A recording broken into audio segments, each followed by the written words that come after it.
સુરતમાં વર્ષોથી નામના ધરાવતી ગજરા સ્કૂલે ધોરણ 12 સાયન્સ અને કોમર્સના રિઝલ્ટમાં ફરી એક વખત ડંકો વગાડ્યો છે। ગજરા સ્કૂલે ધોરણ 12 બોર્ડ પરીક્ષામાં ઉત્કૃષ્ટ પરિણામ હાંસલ કરી વિદ્યાર્થીઓએ શાળા પરિસર અને માતા પિતાનું નામ રોશન કર્યું છે।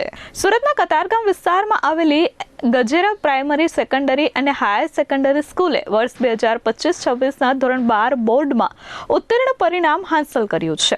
વિજ્ઞાન પ્રવાહમાં ગજેરા ગ્રુપ ઓફ સ્કૂલ્સનું કુલ પરિણામ 98.79% નોંધાયું છે, જ્યારે બોર્ડનું કુલ પરિણામ 92.71% રહ્યું છે। ખાસ વાત એ છે કે સંસ્થાના અનેક વિભાગોમાં 100% પરિણામ પ્રાપ્ત થયું છે, જે સંસ્થાની શિક્ષણ પ્રણાલી અને મહેનતનો પુરાવો છે।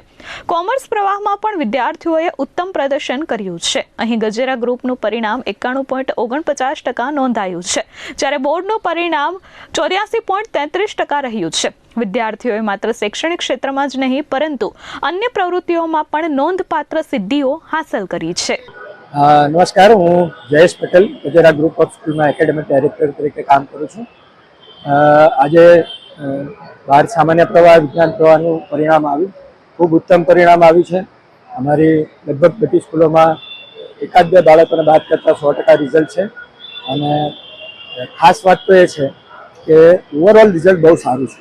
લગભગ 50% જેટલા બાળકો શાળામાં અભ્યાસ કરતા ટોટલ બાળકોમાંથી 50% બાળકો 80% કરતાં વધારે માર્ક્સ મેળવી શક્યા છે। એ ઉત્તમ પરિણામ છે અને જેમ આ દીકરીની જે વાત થઈ એવા અમારી પાસે 8 થી 10 નેશનલ પ્લેયરો છે કે જેમણે આ વખતે બોર્ડ એક્ઝામ આપી હોય અને આપ સમજી શકો કે જ્યારે કોઈ નેશનલ પ્લેયર હોય ત્યારે દિવસમાં રેગ્યુલર એને પ્રેક્ટિસ કરવી પડતી હોય।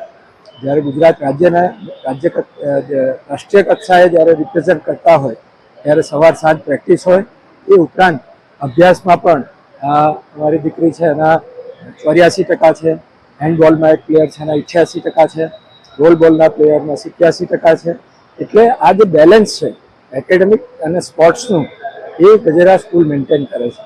અમારો આખો ટાર્ગેટ એવો હોય છે કે અહીંયાથી ભણીને જ્યારે બાળક જાય અત્યારે 17 વર્ષની ઉંમર હશે, જ્યારે ફિલ્ડમાં જશે ત્યારે 22 વર્ષની ઉંમર હશે અને 22 વર્ષે ફિલ્ડમાં જશે તો અત્યારે એવા કયા બીજ આપણે રોપી શકીએ, એવી કઈ સ્કિલ્સ એના અંદર આપણે રાખી શકીએ કે જેના કારણે એના કેરિયરમાં સફળતા મળે। આ જે બાળકો છે એ બધા આ દીકરીની જ વાત કરીએ તો એનો ટાર્ગેટ એવો છે કે એને ઇન્કમટેક્સ ઓફિસર થવું છે। હવે એમાં એને સ્પોર્ટ્સ કોટાની અંદર એને જગ્યા મળશે કારણ કે નેશનલ પ્લેયર છે। તો આ અમારા ટાર્ગેટ, અમારી સંસ્થાનો ગોલ એવો હોય છે કે બાળકો કેરિયરમાં સફળ થાય, પરિણામો ઉત્તમ આવે, મહેનત કરતા શીખે અને આજના જે પેઢી જે છે જ્યાં સમય વેડફતી હોય એને એવોર્ડ કરી અને પોતાના ડેવલપમેન્ટ માટે સમય કાઢે, એ ગજેરા સ્કૂલનો મોટો છે અને એના આધારે જ કામ થઈ રહ્યું છે। વિદ્યાર્થીઓની મહેનતને લઈ આજે તેમનું પરિણામ હાંસલ થતા પરિવાર સહિત શિક્ષકોમાં પણ ખુશીની લાગણી જોવા મળી હતી। વિવિધ સ્પર્ધાઓમાં પણ વિદ્યાર્થીઓએ રાજ્ય અને રાષ્ટ્રીય સ્તરે સફળતા મેળવી છે। ગજેરા ટ્રસ્ટ દ્વારા સંચાલિત અનાથ આશ્રમ અને વાત્સલ્યધામના વિદ્યાર્થીઓએ પણ આ પરીક્ષામાં 100% પરિણામ મેળવ્યું છે, જે સંસ્થા માટે ગૌરવની વાત છે।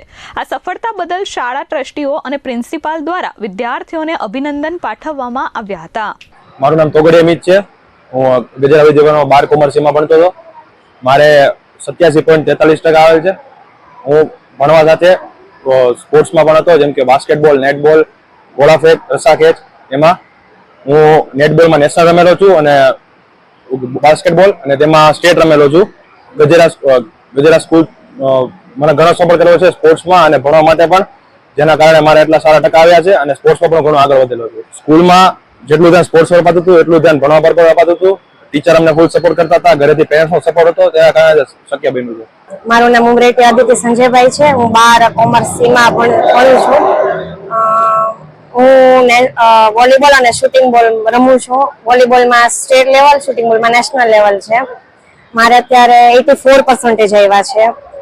સ્કૂલનો અને સ્પોર્ટ્સ બાબતે બહુ સપોર્ટ છે, એનાથી હું અહીંયા સુધી પહોંચી છું। મારી સ્કૂલનું નામે મેં આમ રોશન કર્યું છે સ્પોર્ટ્સ બાબતે અને ભણવામાં પણ મારા ટીચર્સોનો ખૂબ સપોર્ટ હતો। હવે આગળ શું કરવા માંગો છો? આગળ ઇન્કમટેક્સ ઓફિસરમાં જવાનું છે। જે સર્ટિફિકેટ છે તો એ bureau report S24 news Surat.